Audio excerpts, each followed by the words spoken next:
Are you ready to be unmessable with? Well, you are in the right place. Welcome to Be Unmessable With, the podcast where you get the inspiration, strategy, and coaching to be unmessable with, no matter what life throws at you. And now, your host, Jocelyn Herman-Saccio. Welcome to the Be Unmessable With podcast. I'm Jocelyn Herman-Saccio. I don't even know how to pronounce my own name. I'm Jocelyn Herman-Saccio, your host.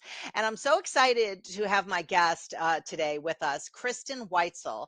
She is not only a dear friend, but she is the founder of WellPower.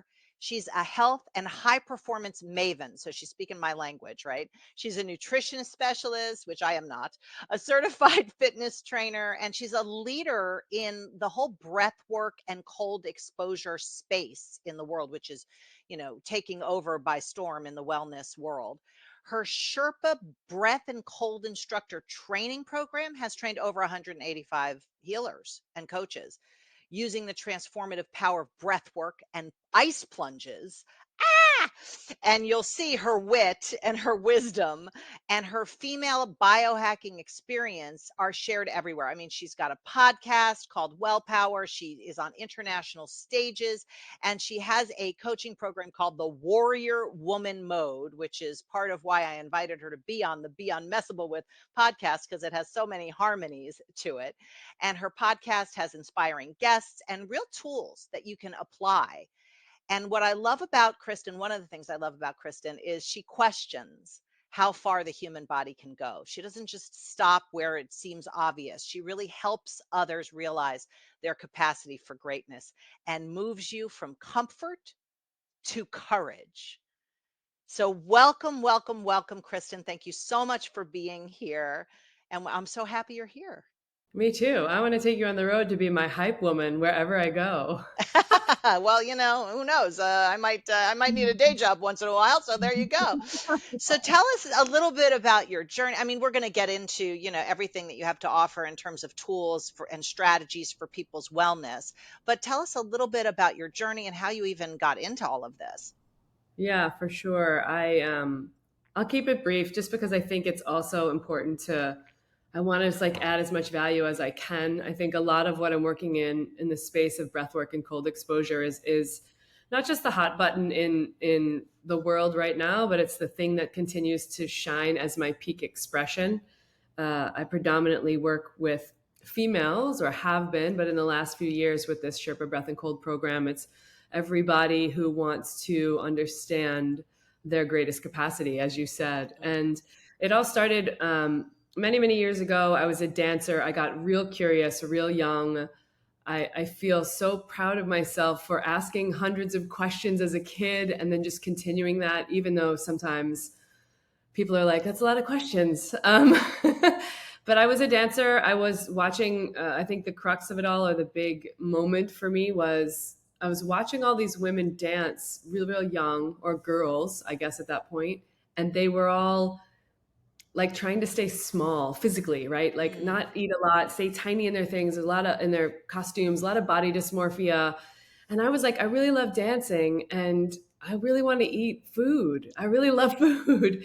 And how could I, what's the way that I could kind of make these two things work together? And it wove a trajectory, like a little tapestry into my life of a lot of different curiosity around food and juicing and vegetarianism and eating more meat or protein or, carbs, or what would work for me to be able to stay physically fit and feel satiated. And I even in my later 20s even went through a bit of anorexia, bulimia, body dysmorphia myself, in this reflective pattern of what I had seen.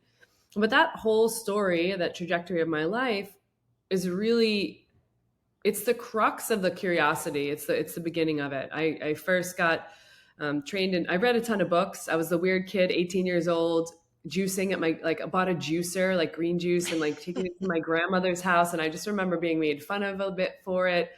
I tried all the diets and eating lifestyles, and then got through a nutrition certification and taught yoga. And all the while, as I moved through my life and college and career, and early career in marketing, I just was playing in the health and wellness, nutrition, stretching my body, opening up. I think I was back then, especially in yoga, like opening up energetics and trying to clear some, what we might call like trauma today. But Yes. I didn't know, right? I didn't know what I didn't know. I was like, why am I doing hip openers and crying? Or why am I, so processing and staying curious for me and is really sort of built the foundation on the experience of how I get to work with others. It's made me a phenomenal aggregator in the health landscape because I've I got enough certifications to wallpaper my apartment, but also it's given me a good foundation. There's that like, how many certificates do you really need to get, if as long as you have the experience, and also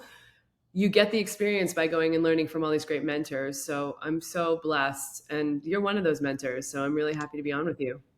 I'm so happy to have you. And, one of the things that, you and I have talked about many times is, what is it to be messable with and then shift out of that space of being messable with to a space of creation, being Mm-hmm. unmessable with, right? Because people think being Mm-hmm. unmessable with is like being tough or something, and that's so not what it is.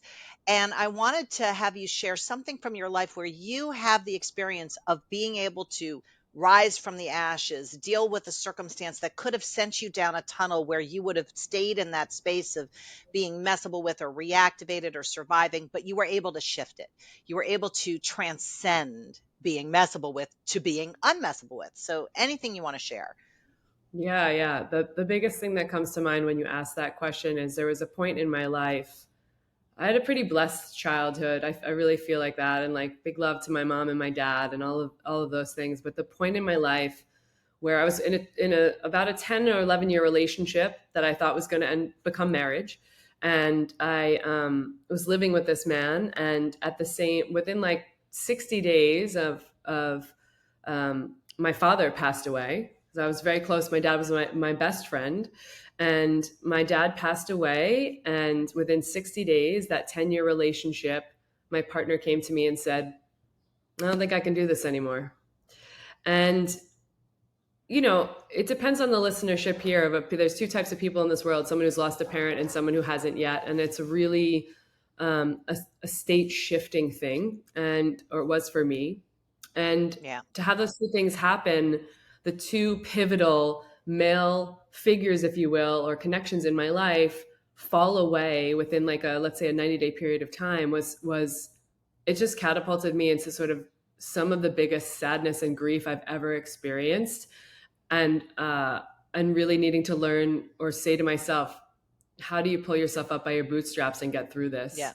And so the trajectory for me was just, I had to get out of my emotions a bit. And I had in my background, I had been in the liquor industry launching brands. I launched Red Bull energy drink. I was doing events. I was like all of these things. And so I just said, okay, whether this is the smartest processing tool or not, I know how to plan events. So I'm going to plan my leaving the house I was living with that man. I planned the heck out of my dad's funeral, and that, Yes. that felt like honoring him. And then I planned the heck out of, for 2 weeks, I remember planning everything so that I could leave New Hampshire, which is where I was at that time, and go to Los Angeles.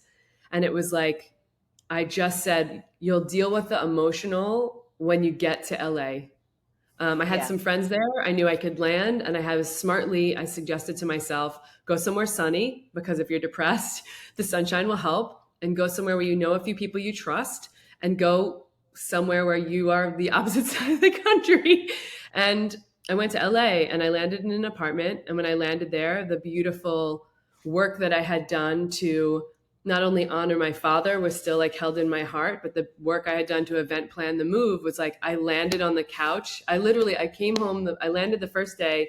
I slept on the blanket I had carried on the plane on the floor. And the very next morning, Joss, it was like, the doorbell rang and I was like, oh, I wish I had food was delivered. My bed came, my furniture showed up, my everything within the next 7 days was just, I kind of thought of it. It was like an abracadabra moment. I was like, I Right. wish I had that. And then it would show up. I had just, in the event planning moment, I had cared for myself so much that I could land safely because I was feeling unsafe and sad, right? And in grief.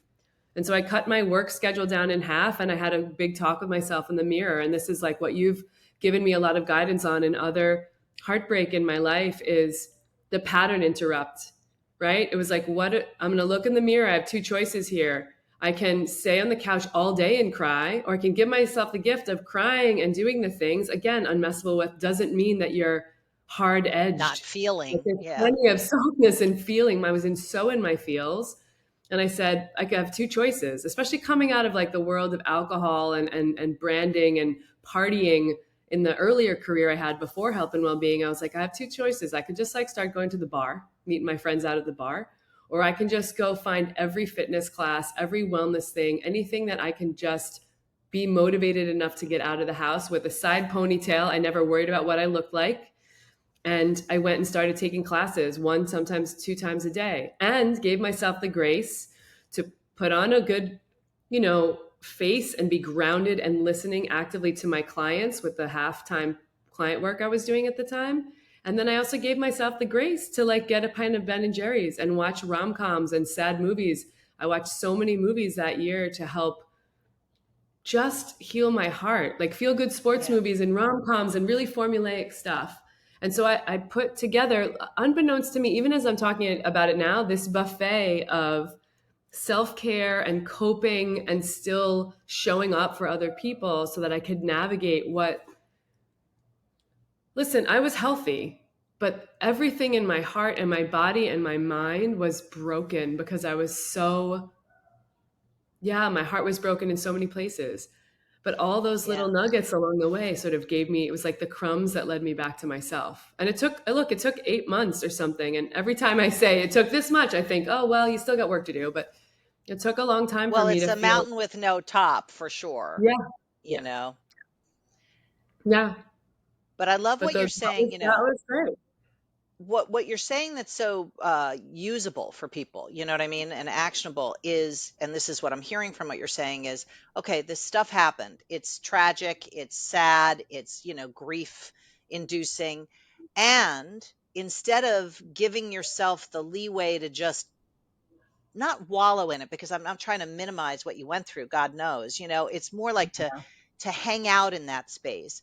You brought yourself into creation mode, to action, to creating a plan, to knowing, these are things that work, to create this kind of production plan for the funeral, to create the moving plan, to order the bed, and then you're able to fulfill on it. So it's like you created and then fulfilled on your creation, created and then fulfilled on your creation.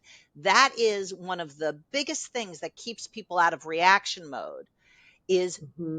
actually having something to create and then fulfill on, because that happens with your word, not your feelings. Yeah, you feel your feelings, and you can feel your feelings while you're in action, but action is the cure for that kind of grief that ends up being suffering. Grief is appropriate, but suffering is optional.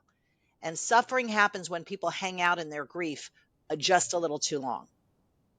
Yeah. So I And I love made what I you're saying. made micro accountability. Like that was a big thing, was like, it's either, working with someone like you, or like I hired a personal trainer, and this is no slight. My personal trainer was great. No slight on him, but I have enough, I've been certified enough and taken enough classes. I can program my own fitness. I program for clients, but I hired someone that I knew I had to show up downstairs for.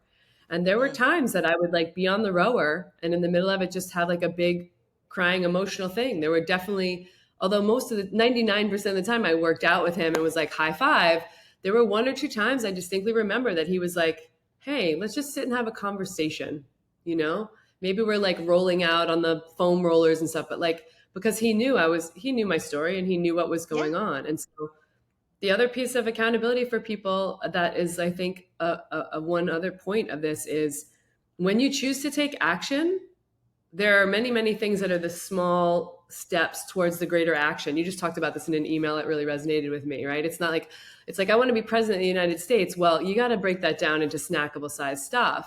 But some of your accountability and some of your actions that you take, I firmly believe, as like a health aficionado, they have to neurochemically support what you're going to do. And I knew that, like, again, going to the bar is an action, but like, what the heck is that really doing towards my Yeah. goals and my neurochemistry and my sleep, right? Recovery and sleep and emotion. I know, like, if you're really upset, sometimes you got to go to sleep, because then the next day will feel better. And I knew that fitness would neurochemically help. And I knew that it would force me to have some community around and make more commitments to go back to the Tuesday class and all of that. And so I think that's a big part of choosing the parts of your path forward and taking Yeah. action is what's neurochemically going to serve me or not. Like maybe you don't quit drinking forever, but maybe you do for a month while you're working on those actions, you know? Or give up sugar for a month because of all Yeah. the ups and downs that can emotionally cause you. But, when I work with people, as you know, because we've worked together, is, I have them look at what's their vision in whatever area of their life and have that inform their actions. Because if your vision is well-being, which lots of people have a vision for their well-being, but they're so messable with when it comes to their Mhm. well-being. So in your experience, given that's your expertise, what do you find are like the top things that mess with people with regard to taking the action on their vision for their well-being? Yeah, I think the biggest thing is people saying like I don't have time. That's the biggest thing. And I always say like you got to make the date with yourself. It's the most important thing you put in your calendar, and then you got to keep it, right? We want to be integrity with every other person and show up on all the things. But when you make a date with yourself, and like I say that, and I'm coaching that, and I'm still like I have self care in at 3 o'clock every single day. And you know what? 5 days a week, I do my self care half an hour, whatever it is. It could be a walk, as simple as that. But putting the phone down, getting off of technology, like there are days that I'm like, I make the decision to course correct that. And is it Yeah. always serving me in the highest as like the human being that needs the nurturing? That's not necessarily. I have to move it somewhere else. But am I doing it because I'm like prioritizing something else that's come up, a client emergency or a challenge or something that I either rightly or wrongly deem as more important? And Well, that's the as date long you. as you move it, like me putting my coach hat on, when people have, self care on their calendar and then it just passes by and they don't do it, that's called having a lie in your life because your Yeah, calendar is your life. And if you have something on your calendar that didn't happen, that's a lie. And I'm unwilling to have lies in my life. So as long as you take that block before it's supposed to happen and move it someplace else, that's you being the designer of your life, not at the effect. yeah, So, yeah. sometimes But there will be an times, emergency. yeah, totally. And time's a big one. I think I don't know if it's like the older I get or the more that I step more into my own capacity over and over again. It's like I just the ch- there's a lot of just fear that lives in us.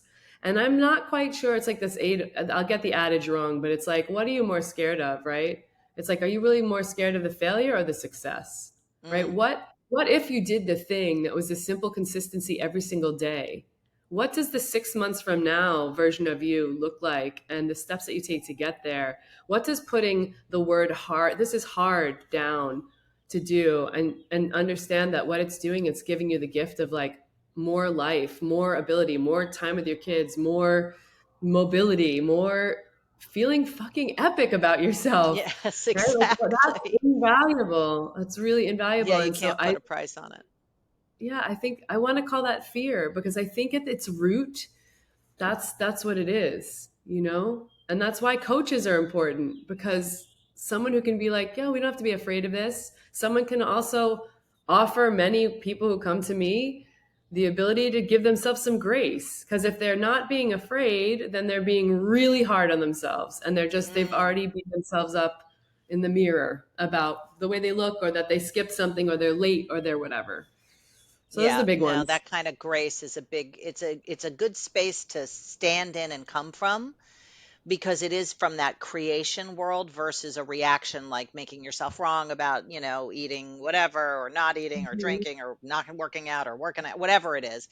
All that reaction keeps us from our greatest selves, and Mhm. unleashing our real power. It keeps the lid on it.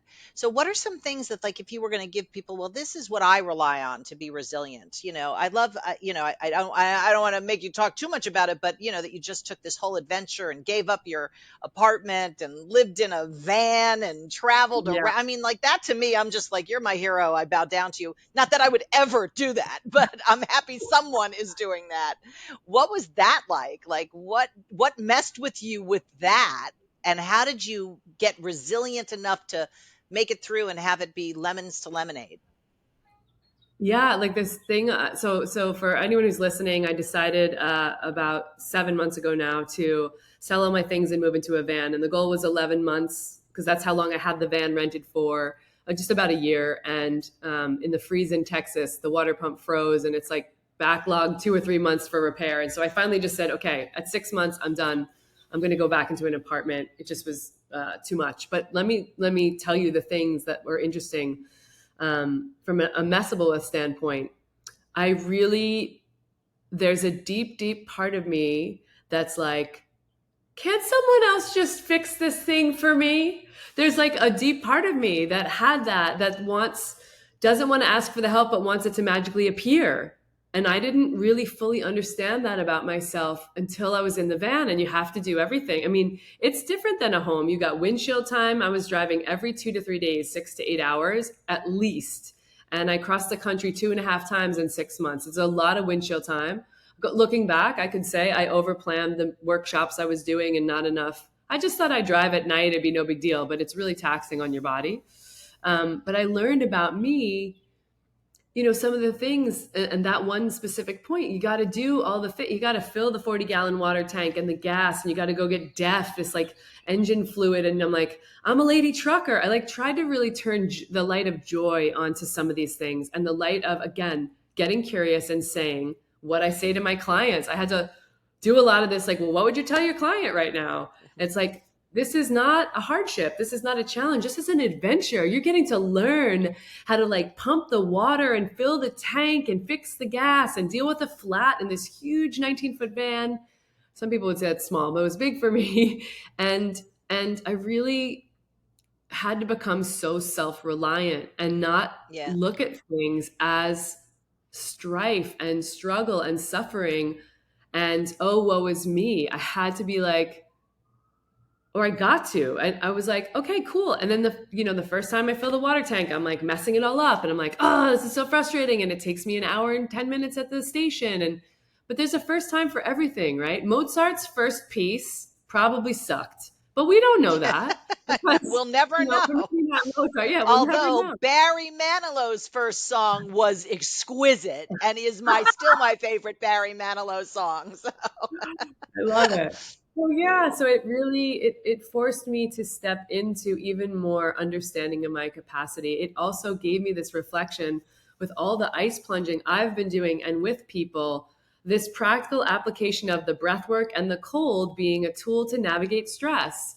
And so I didn't lose my cool, right? I might be like, oh, woe is me, or have a little moment of a pity party. But then I just like focused on it and thought about, somewhere along the line, somebody said to me, like, you can do anything if you have enough time.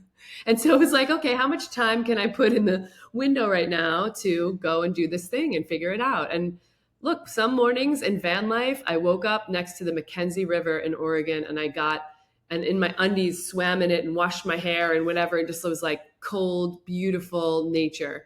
And some mornings, 3 mornings a week, I slept in a Planet Fitness parking lot so I could wake up and train. And that's not cute. It's not glamorous. It's not, there's a lot of that. It's like life. Well, it's courageous, and that's your whole statement is to shift people from comfort to courage. So, for me, I love your tagline on your emails, which is, your comfort zone is killing you. And it is. And it's not just your physical comfort zone, but your comfort zone in relationships, your comfort zone in your career. I mean, that's what I work on with people, is to elevate everything. It's like wherever you're just kind of going through life, going through the motions. If you can be on automatic, you're not in a big enough game. Yeah. So, yeah. And I hear you had no space to be on automatic, so to speak, in that van, even though the van might have been on automatic. You had to be alive and present and creating and tending to things and curious and learning. And ready amazing. to change, and like so ready to change the plan at any moment. Like just that resiliency of being nimble is one of the key elements.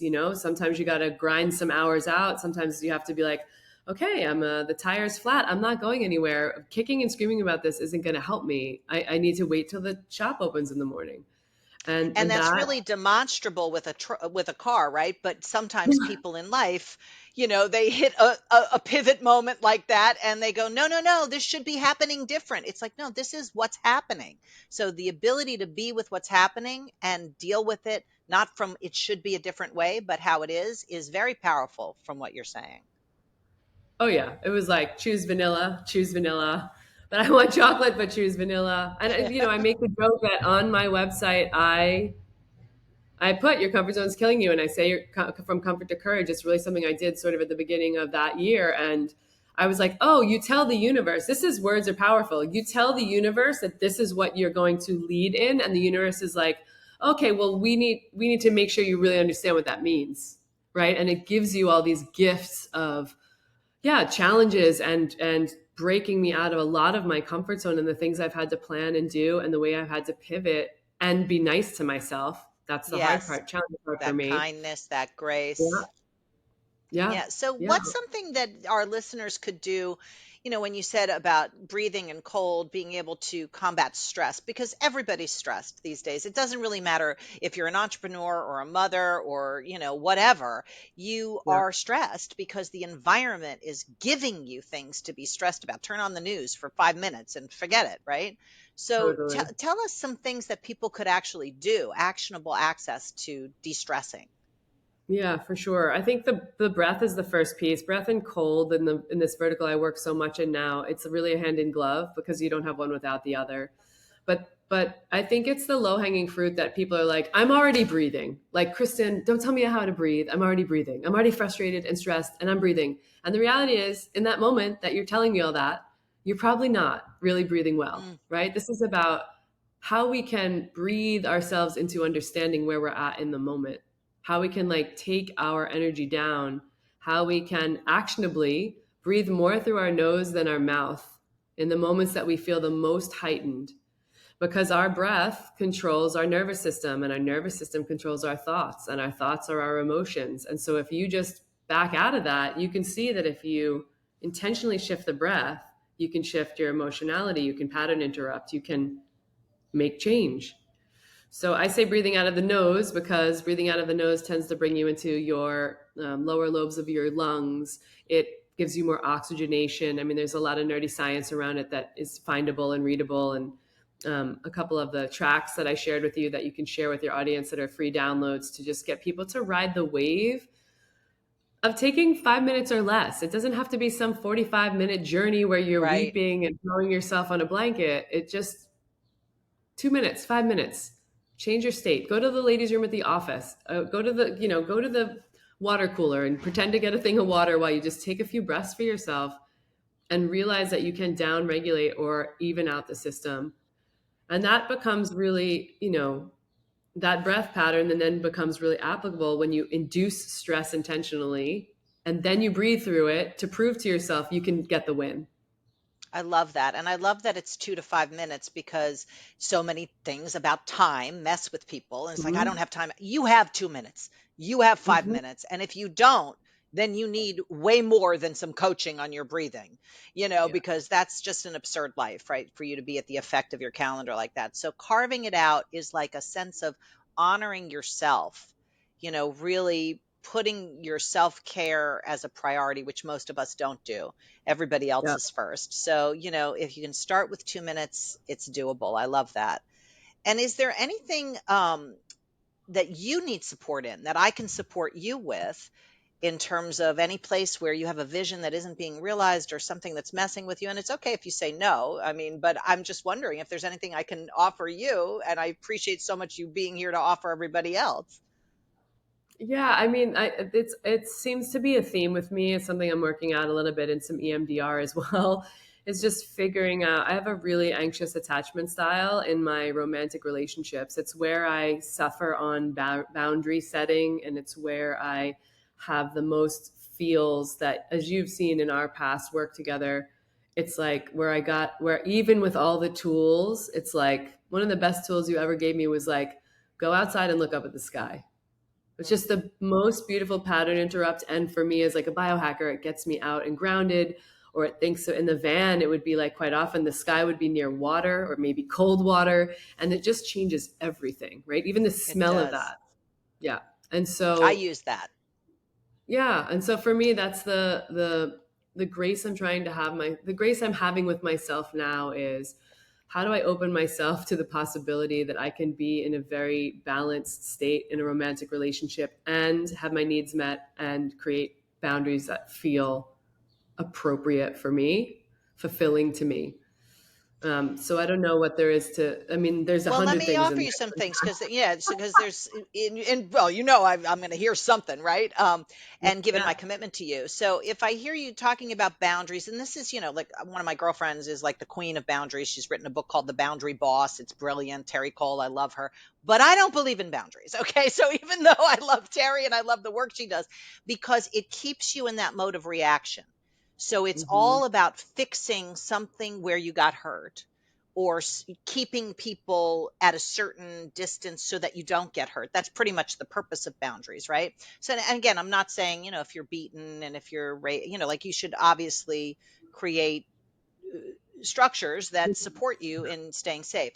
But if you get beyond that point, so like if you didn't have to worry about that, then my question is, what's your vision in the area of relationships? Because as long as you're looking down and in on how to fix this and not be so feely and not have, loose boundaries, and you're looking down and in. And I love that you love the look up at the sky because that's up and out.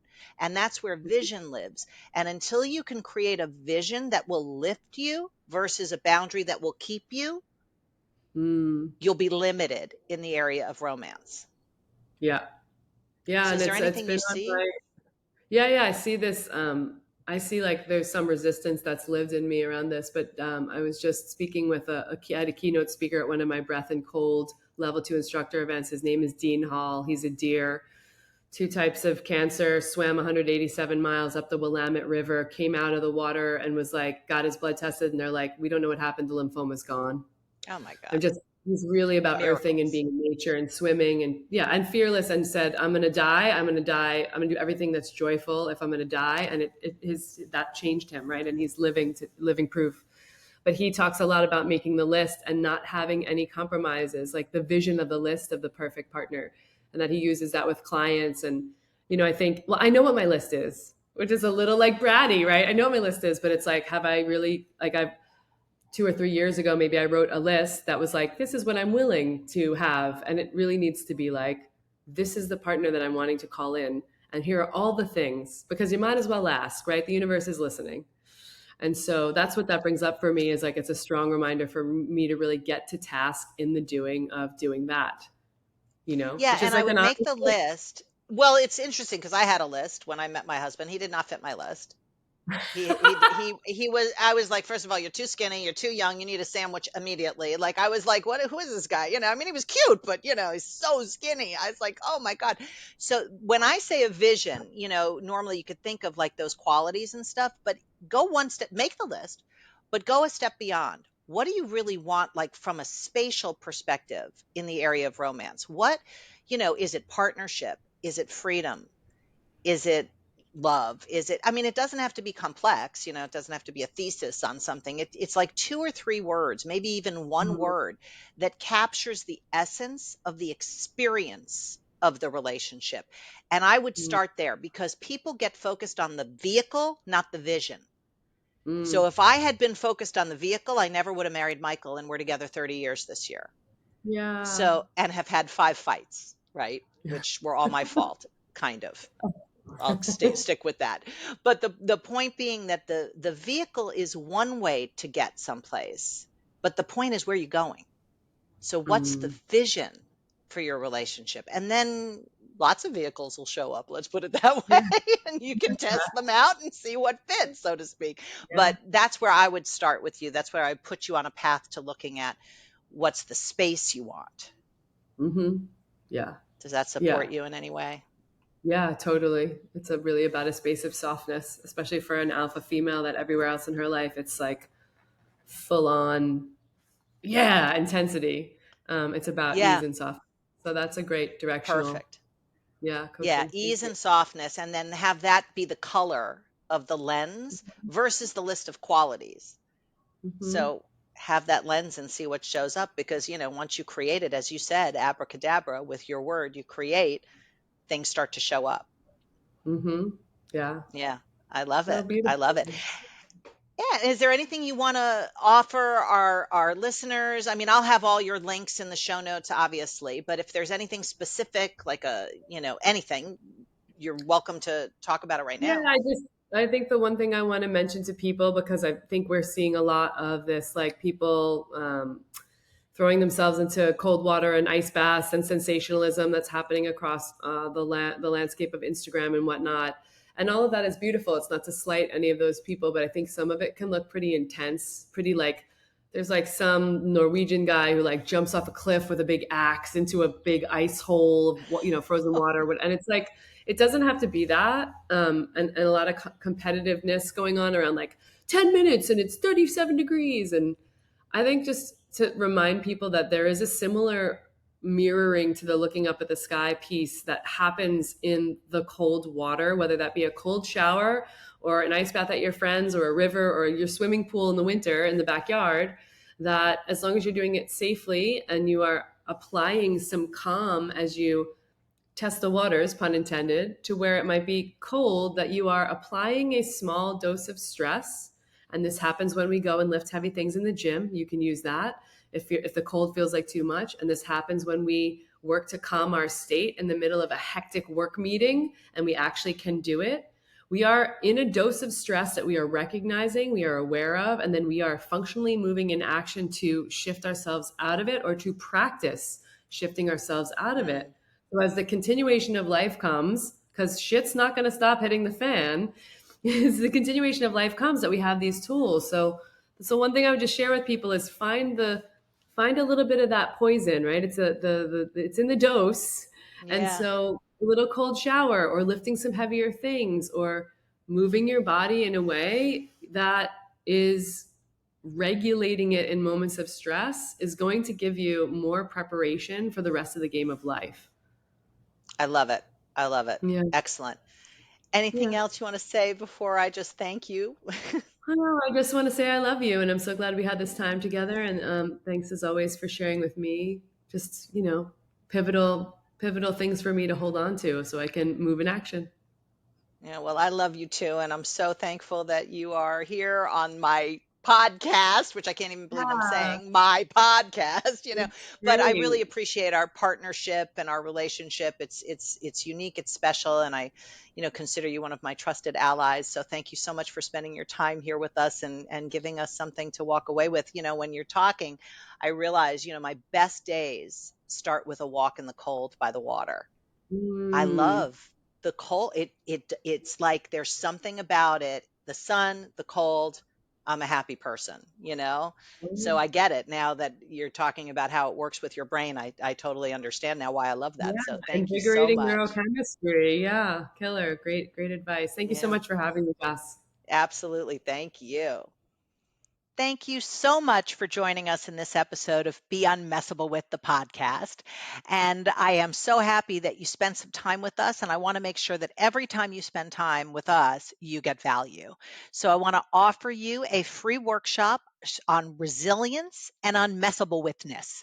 So if you click below, Dr. Kathy Connor and I put together this workshop and it's free, and it'll give you a world around the difference between resilience and being unmessable with, not only from my perspective, but from a neuroscientist's perspective. So, those of you that love that world of neuroscience, click below and get the workshop for free. See you on the next episode.